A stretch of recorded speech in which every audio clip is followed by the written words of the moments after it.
places like Kickstarter, right? Do you guys remember Life Before Kickstarter, or things like that? That was like a whole new concept, and that whole like crowd funding was this brand new concept. And I think a lot of people, once it had such an easy way to do it through a website where it was super easy, just go throw some dollars down, boom, I supported my buddy. And so that I think made a big impact, and I think we're kind of seeing something similar with NFTs, making that similar type of like community impact, right? So that's kind of where I'm at right now. No, exactly. I agree 100%. And a perfect example in that would be Corey and Blue. And unfortunately, Blue couldn't make it, but we do have Corey here from uplift.art, who have raised tons of money for charity through NFTs with music, art, and love. So I wanted to let Corey take the mic here and talk a little bit about how you and Blue have been using NFTs with Uplift and music and charity, doing things, way outside box, but setting a standard, for how we should see things moving forward. Yeah, I think I'm unmuted. Magic. By the way, this place is really cool. Yeah, thanks, Ken. I got invited to do a music collaboration with my now really good friend M Blue, doing a remix of his Bitcoin Bull tune. We call it "I'm Not the Bubble." There's like a music video out on YouTube now that it's kind of fun. But what's really fun is we use that to create, and a bunch of visual art that he has, to create like an NFT drop, like a big line. That went out in packs, different rarity levels, different things like that, culminating in some really rare, music videos. I think it was the second music video that was ever actually fully on the blockchain. And just that one drop, we raised about $28,000 for a group called Haitian Roots that were using those funds to feed kids in Haiti. Of course, Haiti's had all sorts of crazy disasters going on, and just a lot of kids are now homeless, their parents died, that kind of thing. So they're in with a group there that got them food. We raised 28 grand, and I at the same time that we did that, I made more as a musician this last year than I made the group there probably half of the years in the last decade, right? I've been doing the music thing for quite a while, and it's COVID, right? I'm not going to make any money this year is kind of where I was at. Like, there's no gigs, you can't do anything, and just that one drop, we did really, really well. And the win-win-win philosophy that M Blue has, and that I kind of had and didn't know I had, that we're using to fuel everything now, kind of allowed us to do that, right? So we did that one drop. We did another one where we took a music video of his that he had before, and then we went into the Uplift Minecraft metaverse that we're building out, and built a bunch of really awesome monuments. And then we actually sold those land slices off as part of the drop. The Blue Wizard bought one of them for an absolutely ridiculous amount of money. We did another one called the Tiamo drop, where it's actually a monument that I built that went for, I think we raised 250,000 wax just on that one tiny little piece of land.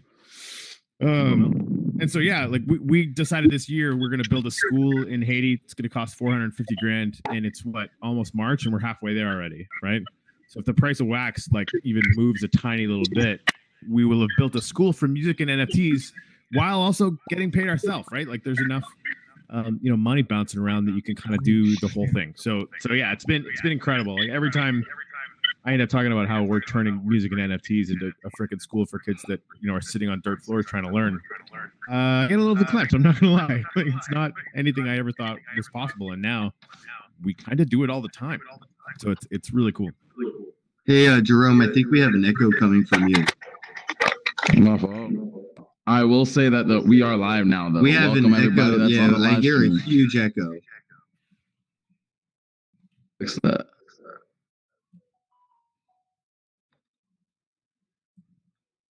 Corey, I really love what you're doing. I think that's really great that you're building schools. Like, I'm literally so emotional over that. I literally love it. Thanks, sister. Yeah, it's good. And again, like before too long, we want to offer this as a platform, right? One of the things that M Blue saw happening in his Telegram channel is that people just started auctioning off NFTs that are part of our sort of Uplift Art collection. and like giving away sending 60-70% sometimes to the Uplift donate account. And anybody can tip that account if you want to. By the way, it's Uplift donate on Wax. And it's become like a whole movement. Like people, might auction something off. One dude auctioned, one of the super rare ones, and some whale bought it for like, I think it was like $3,000-$4,000, something like that, worth of wax. And he gave 60% of it to Uplift donate and sent Blue this, amazing, audio message about how, this is the first time he's been able to buy his daughter like a decent present in a long time, and they don't live near each other. And it's this big, long, freaking crazy story that all came around with NFTs. And still, 7,000 or 8,000 wax went into Uplift donate with that. And it just, got both of us all verklempt. And that actually ended up getting turned into an NFT that you can find in the Uplift Art collection, which is like a whole, audio, music backed, the whole thing. So any purchase I make from Uplift Art is a direct donation? So yeah, if it's from one of the pack drops, obviously if it's a secondary market, that's a different thing. 50% of all revenue that comes into Uplift Art goes directly into the Uplift donate account, like every time without fail. All right, let me pass the mic on great. over to Patrick. How goes it, bro? I wanted you to jump in here and maybe chime in with a perspective of where Ethereum and other blockchains and NFTs are at the moment. Because how Corey's using Wax for his music and music videos, and right now you're using Ethereum, and how that's all been working out. Maybe you can speak from that like other side of the track. You know what I mean? For sure. Ethereum right now is a mixed bag. Of course, the fees are ridiculous to a certain degree, but that's not stifling the amount of volume that we're seeing within the space.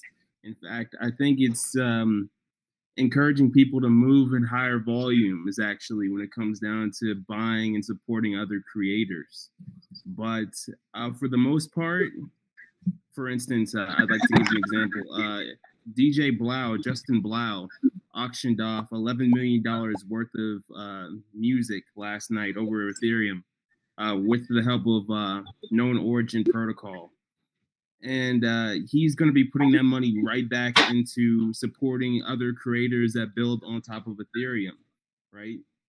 And I think that right there speaks in volumes as to how like artists are supporting other artists, and other collectors are supporting artists as well. And they're doing this through social tokens. WebShark, which was one of the highest bidders, he was the second highest bidder. He has a community on Discord in which he pretty much supports content creators that are minting NFTs and backing those NFTs with his own social token, which is worth, I'd say, a significant amount. They have a vault, like a DeFi vault, where they just take all these NFTs on the Ethereum protocol and stake them away, lock them away. And yeah, they use it as collateral of sorts. And I think it's kind of cool in certain regards to how people can sort of like evaluate and value art within the cryptocurrency ecosystem. We're seeing a bunch of people sort of like being liberated from oppressive middlemen that just seek to take like 50% to 60% of their annual income and revenue, and then, pretty much take it and run, not necessarily give back to the creator of the art, of the means in which like people are sort of surviving off of. And they're deploying their own contracts, and they're pretty much saying who gets what from the distribution side of things. And all of this is happening in real time right now. It's great to see it unfold. I'm in touch with a few like A-list DJs who are literally about to tap into this space through Ethereum and provide substantial revenue to, not only themselves, but to the fans as well through royalty rights in certain regards, once capable. So yeah, yep. I'm totally excited. Yeah, we've seen that happen right now with people making over $600,000 on one piece of art being sold secondary on the market after somebody already bought it. They sold it to somebody else, and the original artist still made $600,000 for that secondary sale. So those commissions that you would see auction houses stealing, or companies like YouTube taking 30% of a super chat, all that's going away. They're going to rebuild around this technology. Kenzie, how goes it, bro? Thank you so much for joining us. I wanted you to give us your 2 sats on the NFT space and how maybe you have been using it yourself or seeing people use it around you. Thank. Oh, you got muted. Come back. Can you guys hear him? No. No. Nah, I don't hear him. Kenzie. They killed Kenzie, those bastards. That thing about Blau though is really interesting. I bought one of his first NFTs. No, I did. I bought his first NFT. He only did a 175 mint edition for his first NFT launch. And I bought one of them. It's a music video song NFT. It comes with a physical collectible that has the sound wave embodied in this like piece of glass, which is pretty badass. It's like a visual piece of the song or whatever that you can hold as part of the collectible set, as well as the utility behind it. Now, anytime I'm in Vegas at a Blau concert, I can get VIP access. I don't have to buy a ticket. I got an NFT, and that NFT gets me into all the shows, and I get VIP for life. And that NFT has gone up exponentially in value. You know, I only bought it for $1,000 because I saw that there was only 175, and Blau is one of my favorite artists. I've actually met him in person years ago, and the funny enough part I is met him in person as well. That's dope to hear. Yeah, I actually told him to his face everything that was happening right now 3 years ago. So I met him at a conference. He was it was about 3 years ago, at a conference in Las Vegas that he was speaking about this exact thing. I came up and we were talking, and I told him, I'm like, look, man, you're going to be, MP3s are going to be overtaken by NFTs. Things like SoundCloud are going to be replaced by MetaMask. We're going to go from the MP3 players and streamers to the NFT players and stuff like that. And it's just crazy to see years later, he comes out with that NFT, and I had to pick it up. But then to see how successful he has become since doing that first NFT. It seems almost like I'm investing in him as a person, but I'm just buying some music, right? Like people that bought the Beatles albums weren't investing in their albums or in their music. They were just buying it because they liked it. And I think that's what we're going to see. A lot of people aren't realizing is, owning anything right now is byproduct due to tokenization and its, scarcity in nature. Potential of it gaining value is just inevitable. So, a lot of people are going to buy random shit that they just think is cool, like they did playing Fortnite or whatever, and realize years later they got this stupid crypto kitty or crypto punk, and it's worth 6 figures, and they just bought it because it was cool because it had a mohawk. Like that's what we're going to see happen right now in the masses, mainstream. Kids, that are like 10 years old today are just going to be buying some random, garbage pail kids at Walmart. And years from now, they're going to have college money because, the potential and the scarcity of it. So it's just an interesting, industry change. The dynamic has flipped so drastically that you don't need to be Tops to start your own collectible. You can just be Corey and M Blue, start uplift.art, and make more in the daily volume than Tops does, period. And I think that's beautiful. That is a balanced battlefield. So it does look like we lost Kenzie. I wanted to open it up to a few questions from the audience. If anybody has any questions for anybody in particular on stage, you can address it. We could start a line if you want to start a line, like anywhere in the middle here. That'd be cool. And then anybody who wants to ask any questions, go for it. And we can wrap things up here in the next 15 minutes. Fire. And I'm still live streaming, but I was not connecting, but thank you so much for just continuing the show, guys. Thank you guys for staying put. And yeah, I'm ready for questions. Fucking crickets. Nobody got any I questions? was like, Well, no. I mean, I just think it's cool that not to touch on the Blah thing again, but I also heard that like some people who bought his NFTs are gonna be able to like collaborate with him on some of his songs and stuff like that. And I mean, if we want to continue the discussion, I think like what's gonna be really cool with NFTs is like the utility side of it, and like for me coming into it, I'm pretty new right now, and like as a like a crypto investor sort of currently, like I literally bought my first couple NFTs the past couple days, and like to me right now I hope they go up in value. I bought ones that I think are cool and that I like and don't mind like if they don't go up in value, so whatever if that's the case, For but sure. hopefully I want them to go up in value like realistically. Definitely will.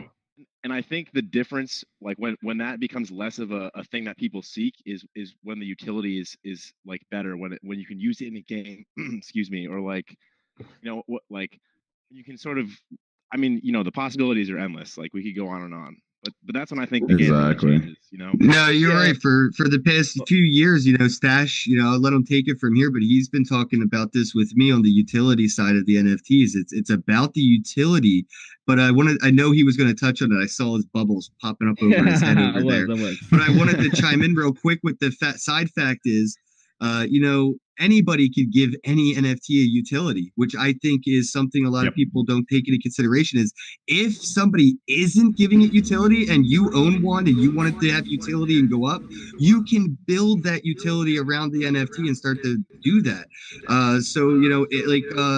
With 150, Patrick, wherever he may be, he's wandering around here.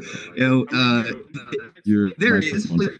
You're blue. Hi, you're right there. My long spot. But yeah, so his NFTs right now may not have that utility, but he could just do that. Or somebody like Blau could just say, "Oh shit, you got one of my buddy Patrick's NFTs? Yeah, then we can do it. I'll let whoever has one of his NFTs do a collab with me too." So now you can have your friends or other people adding utility to things that don't necessarily even have it from the gen. Like, so it's just cool to go from there. But Stash, take it from there, bro.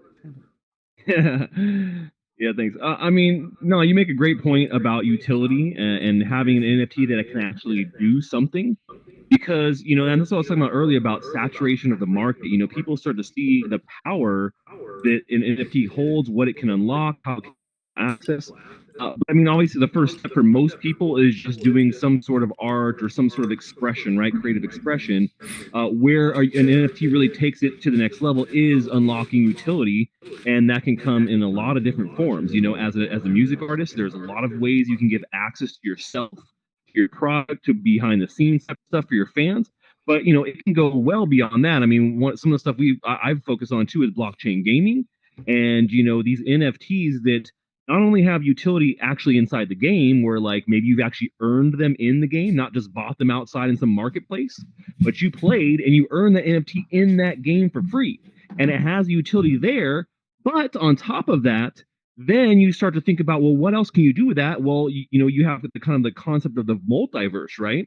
Where that NFT could be used in this game, but then you could take that NFT and use it in another game, and another game, Yes, and another Ready game. So Player you're One. taking that thing with you as you go, and it has different properties and different things. And so not only can you create an NFT that you give utility to, but you can also allow others to give utility to that same NFT. So if someone holds, one of my CryptoStache NFTs in their wallet, I could say, "Hey, Ken, anybody who has this NFT, maybe you can also give it some utility as well." And he says, "Sure, I'll let them do X, Y, and Z." So and you can take that on multi different levels. It could be for gaming, for social applications as well. So there's a lot of possibilities there for collaboration, which is one of the things I love too. And you were saying something about that before, like, well, if someone gets this music NFT, maybe they can do a collab song with this artist, or be able to submit something to them. So I think there's a lot of possibility there. And I think that the collaboration part of it is really big, and that's where we're really going to see the interesting stuff. There'll be a flood of all of the creative things. Everyone can do it because it's super easy to do. It's pretty cheap on most platforms now, and we'll have that. But I think utilities, which really going to define what is going to give NFTs value in a long period of time, right? Over a long period of time. Yep, that's I wanted to say that's why I want to talk a little bit more next time we do a live stream on Tuesday at 4 p.m. Eastern, is that our planet provided so much utility to my collectibles. They have begun to sell out so quickly that I can't list them for anything less than $5. If you go on Atomic Hub and look how much my cheapest NFTs are going for on the secondary market, nothing is available under $5. I've given hundreds away for free. I've sold them for like $1. And to kind of see that, happen because, that our planet utility of just staking the NFTs and earning their little house shitcoin, and you can sell that on an exchange for more whack. Just that utility is just so minimal, but provided so much value to me as a creator of NFTs.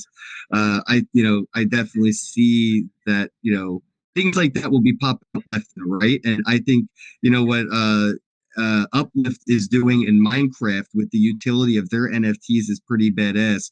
So if anybody doesn't have any different questions, I could let Corey touch on the utility that he's providing inside of Minecraft with the NFTs of Wax.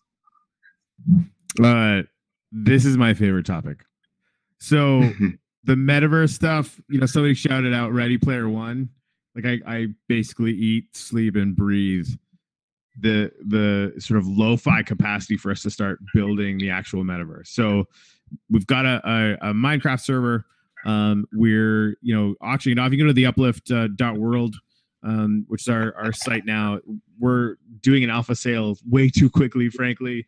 We're going to be selling off probably about 3,000 land key NFTs, and it's where you're basically going to, whoever has this, NFT in their wallet is going to own a piece of land. You can build a game on it, you can build a house on it, you can build a monument on it, and sell it off as a piece of art, which we've already done, raising $15,000 with 2 different pieces for the charity that we work with. And where it gets awesome is we built this community cluster. We've got about 50 projects signed on now, including Kenn here, including Wax, including Our Planet is actually in there talking to Bonds about what kind of functionality we're doing in Alien Worlds and a bunch of other stuff, right? And so we're creating a platform where, if you have a certain amount of Kenn's, NFTs in your wallet, that could kick out an extra reward if you're on his land. Right? Or if you have Our Planet, staked stuff or whatever, like we're going to be able to basically point at any NFT that we want to, whether it's ours or not, and apply some functionality to it. Right. And then on top of that, because we're really considering ourselves as sort of a metaverse platform layer, any project group that wants to come on board is going to be able to use our, sort of game metaverse place to distribute their token or NFTs. So the same way, like if you do, Alien Worlds or whatever, right? You just click a button. It's fun. I've done it way too many times, and you have a chance to earn some Trillium, and you have a chance to earn some NFTs, right? And if you equip NFTs, those give you power ups or whatever. Every single move in the game for the Uplift is going to earn you some wax, and a % chance of getting an NFT. Now that's from us, right? Any move that happens on Kenn Bosak's land could earn you whatever Kenn wants to give you. Right. And that's going to go for every single project that comes in. So we're seeing we're building the thing where everybody can do Alien Worlds, but with their stuff. And you can build literally whatever you want and do it with all of your friends. And it's a super blast. And then, that's when we get into the power up NFTs, right? Coming just from us. You're going to get a random note like, hey, you were canoeing down this river or whatever. And some NFT pops up in your Atomic Hub. And if you equip that thing, it'll give you 10% more wax for wandering around or whatever, right? It's Stash. I just saw you canoeing. That's solid. Yeah, that's really fun. Down the river, man. And we're just scratching the surface on this, right? So I think the couple points is we look at all this stuff now as if they have functionality, period. And the secret sauce for us is that all of your guys' NFT collections, we can actually apply meaning and power to those, whether anyone lets us or not, right? Like we can look to see if you've got I love that. Right? Yeah. We can look to see if you have a Kenn Bosak in there. And if you do, down the road, I want to give you some magic power, right? Like I want to give you some power up in my experience because I really support what Kenn Bosak does. The guy's a motherfucking genius. Right. So, but anyone can do that. Right. And I think as a community, we're just starting to scratch the surface of what that means. It's going to be real good. Yeah. I love you, bro. Much appreciated. I do have a prior engagement at 9 p.m., so I did have a hard out right around now. So I do want to take this opportunity to say thank you to all the panelists. I'm sorry, Kenzie didn't have a chance to speak, bro. You had technical difficulties. But this was the first public use of this environment. So shout out to Jerome, aka TokenGamer, right here, Blockchain UniVRse, for putting this whole thing together for me. Thank you, everybody, for stopping by to hang out and listen to us shoot this shit about NFTs. If anybody wants to hang around and mingle and network after this, I think this world will be open, right, Jerome? You guys are free to network, mingle, ask questions, but I do have to jump off and I got to play video games. So that's my job now. My obligations. Not a bad problem to have. Right. So I got to go to work. Take it easy, bro. Thank you. Yeah. Peace. I love you all. Have a day. You're beautiful. Take it easy, bro. So I'll go ahead and jump in there. Guys, also want to thank you all for being here, for joining us. Going to continue hosting more events like this. I know, Kenzie, you didn't get to really talk much. I love watching your channel, and considering it's still Black History Month, I want to discuss more about like what the NFT community can do for our community, Patrick, and just more people that's a minority that's getting into the space and just learning about crypto. What do you guys have as input for ways that other communities can get engaged into the NFT space? For sure. I think it's all a matter of getting in where you fit in, right? If you're a content creator, then this is going to allow you to tokenize your brand and generate another revenue stream. But if you're not a content creator and you play games, like this is a really cool medium as well that you can utilize to just like earn some money off of gaming, which is like honestly revolutionary. Like I think the games of the future are going to be on blockchain, and there are game studios like Riot Games that are looking into exploring this right now. When it comes down to just deploying digital assets and whatnot. And League of Legends NFTs would be sick. Right? Yeah, for sure. That would kind of neat. I'm not sure how they're going to go about doing that. Maybe for some like collectible skin. That's within the realm of possibility.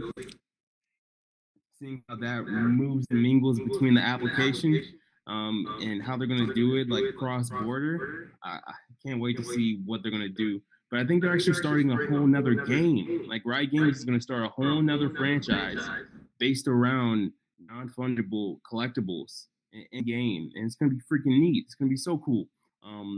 For the most part, the future is definitely going to be distributed, and people are going to be able to create, engage, monetize, and then have that ultimate utility underlying all of this data that's like transparent. And I can't wait to see what happens. I'm going to go ahead and pass the mic over to CryptoStache.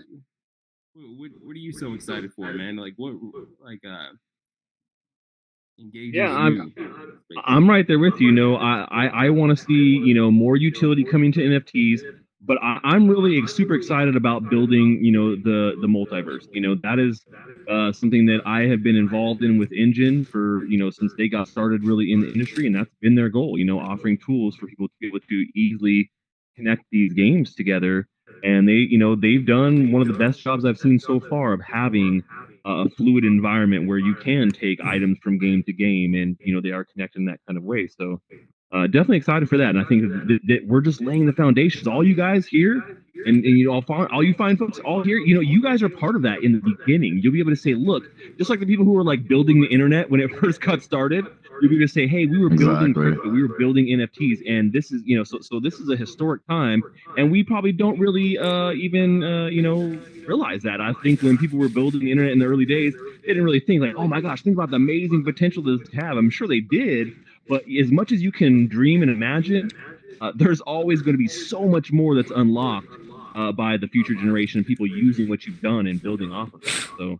I'm sure the guys that created the internet were not thinking about TikTok when they made the internet.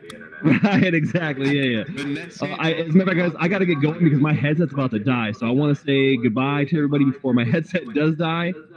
You guys want to find me, you can find me at CryptoStache on all platforms. So Twitter, YouTube, CryptoStache.com is my website. And I have a great Telegram group as well. So you can find me there at CryptoStache Club too. Thanks for joining us, CryptoStache. Bye. Yes. Bye, guys. Missteencrypto and Kenzie, haven't heard enough from you guys. Let's talk NFTs. Where do you guys see this going for your communities? I guess I'll go first since I haven't thought. Just in general for my community, just seeing the way that things have been going. I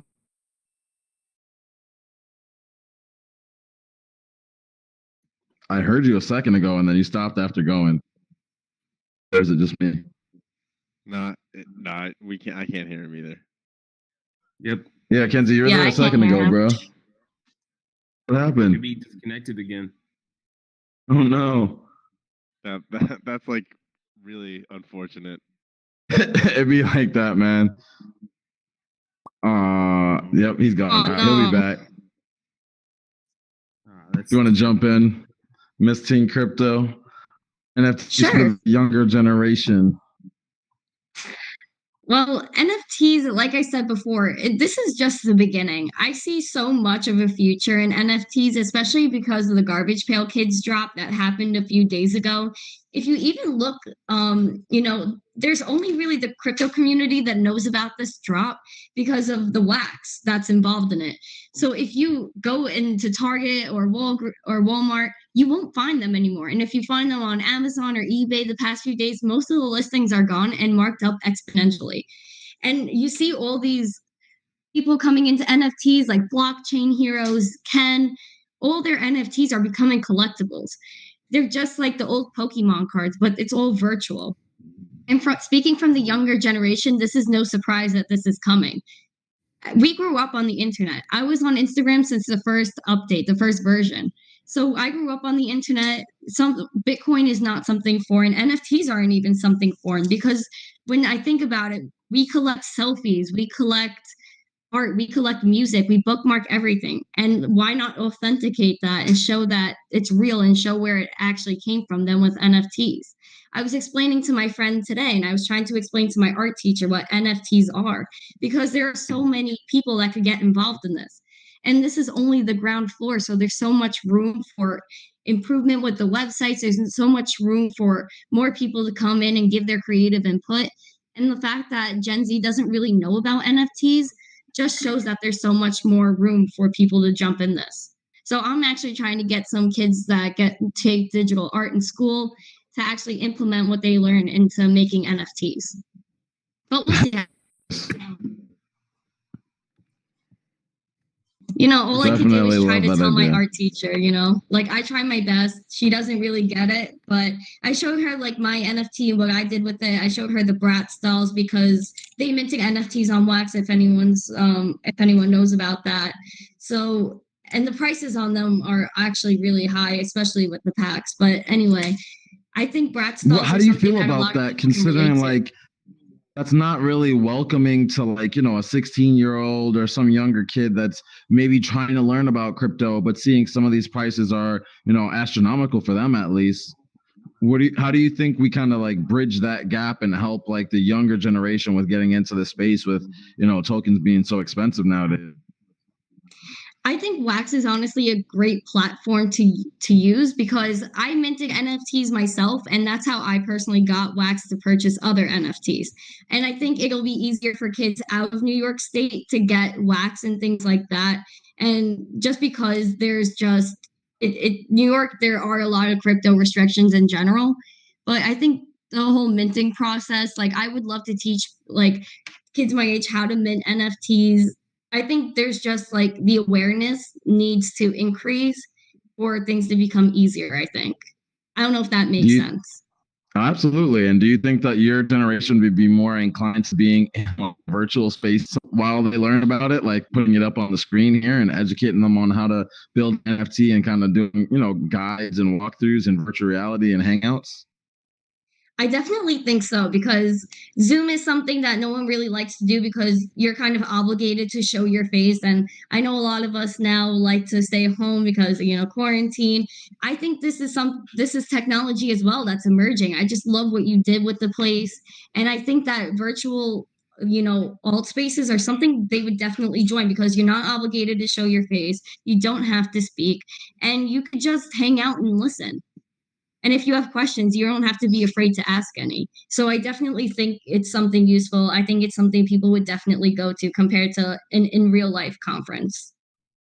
Yeah, guys, I'm really excited about the future for virtual reality. I think that Gen Z is going to be, the millennials of the internet. But when it comes to virtual reality, the space is still brand new, and it really reminds me of like when the internet all first started. The AOL chat rooms. I really feel like we're starting that all over, but we're like virtual reality is kind of like the AOL, and Facebook is really trying to pick up the pace with their own platform called Horizon. So really excited to see what's going on in this space. I plan on hosting events across all the different mediums and making sure that no matter what platform you want to be on, if you want to attend a crypto event on that platform in virtual reality, I want to be there and making sure that we stay connected as a community and integrate NFTs, DeFi, and all of the different platforms that come forward in the future as the space is just going to continue ever growing. I love that there's so many different industries that blockchain has integrated into. And I guess I'll end with that. What are the different industries that you guys have been seeing that blockchain has been integrating? Well, for the most part, I'd say financial industry for sure, real estate, gaming, insurance, and cloud computing. Those are my 5. I know I've seen like IBM. How about you, Missteencrypto? Have you seen any? I'm curious if there's any fashion in the blockchain. I haven't seen that yet. Yeah, there actually is, to an extent, actually. So 6, and not only that, even the art world, the traditional art world, right? And like they're gonna be making NFTs. Sotheby's CEO was talking about making some sort of like fancy frames and stuff, and then also selling and curating top of the line NFT art that's like designer, like premier designer NFT art, and they're gonna corner the market. I know all this because I've been like sitting on Clubhouse for the longest time, and that's where like all the all the CEOs sort of flock to learn about this new technology, and they've been like discussing all this like crazy. And I wish Clubhouse is on Android so I could join you guys. yeah, Which room were? Oh, sorry, Patrick. I just wanted to know which rooms you join to learn about NFTs and to talk about them, because I really never see that many on Clubhouse. I'm trying to find some. Oh, for sure. You should follow me. It's TPS 0011, and I'll follow you back and I'll ping you into a few rooms. I'd say like as soon as I open up the app, I see like 5 different rooms just all talking about NFTs. If I want to talk about something different, I just scroll past it. But they have like fashion rooms about NFTs as well. Where people are like tokenizing like physical like shirts and stuff, and then they're doing like augmented reality based applications for people to like scan the shirt and see like this cool design just pop out to life. It's so wicked. That's so I'm definitely cool. need to check that out. I heard about NFT shoes, but I haven't seen any NFT shirts. That sounds pretty dope. Mm-hmm. What's your at again on Clubhouse? Oh, TPS 0011. Gotcha. How long do you I guys think until Clubhouse is on Android? Yeah, I've heard you before, Patrick. Did you follow me? Hey, Kenzie. Yeah, anything you want to chime in on, bro? I've been following you for a while. Yeah, did you see my video I just sent you? Nah, I haven't seen shit. Let me take a look. What was that? Are you Dominique? Oh no, sorry. I think I'm on Telegram too. Oh, I'm sorry, not Telegram, Clubhouse. 1 second. Yeah, I'm just Missteencrypto on every platform. Okay. Awesome. Nice. Yeah, just follow you back. Awesome. I'm hoping more NFT. Yeah, I got it. Sorry that you're powering out. Glad you're back, bro. Yeah, man. I'm glad to have you guys here. I can't wait to continue this up and I'm glad Kenzie back. I want to go ahead and end the stream and continue talking with you guys that are still here with us. If anybody has anything that they want to chime out there, throw out your socials, let the world know. We got a live stream going right there, about to end it in a second. How do you find Missteencrypto online? You can find me on Twitter, Instagram, YouTube, and Clubhouse at Missteencrypto. And if you have any young kids or any other people that are new to the space, you can also send them over to my website, missteencrypto.com. And I have a few helpful links on there that I think newbies would be open to watching, just because they're like 2 to 5 minute videos explaining what Bitcoin is, what Litecoin is, what the blockchain is, and what Ethereum is, just to get them started. Fire. Patrick, TPS, tell us about 10 pound sterling. Where to find you? Yeah.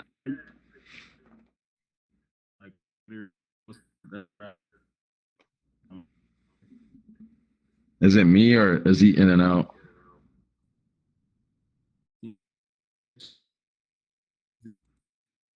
No, he's in and out. Yeah, okay. It's not just me, bro. Nah. Kenzie, since we still got you, tell us about your channel and where to find you. Oh God, I don't even think I should say anything before something happens. But no, my YouTube channel is Crypto Culture. I just talk about everything crypto. I was gonna talk about like Nifty 2.0 or whatever, because I was liking the way what they were doing was they're making NFTs more like financial products, in the sense you can like get a bag of NFTs and trade them for other NFTs instead of just having NFTs and just showing them off. So I was going to talk about that, but you can just find me on YouTube at CryptoKenzie. You can actually, YouTube is crypto and YouTube is Crypto Culture, and of course on my social medias at CryptoKenzie. And I'm talking everything crypto, but I didn't want to show too much of myself because I didn't actually provide anything during the stream. That's fine, bro. You're part of the fam. Guys, so glad that you guys all joined. Still want to hang out and talk for those that are with us in VR. If not, come and check out linktr.ee/UniVRse, where we'll be talking more about crypto and virtual reality all the time, pretty much there whenever I want to. And I'll see you guys shortly. And this stream now.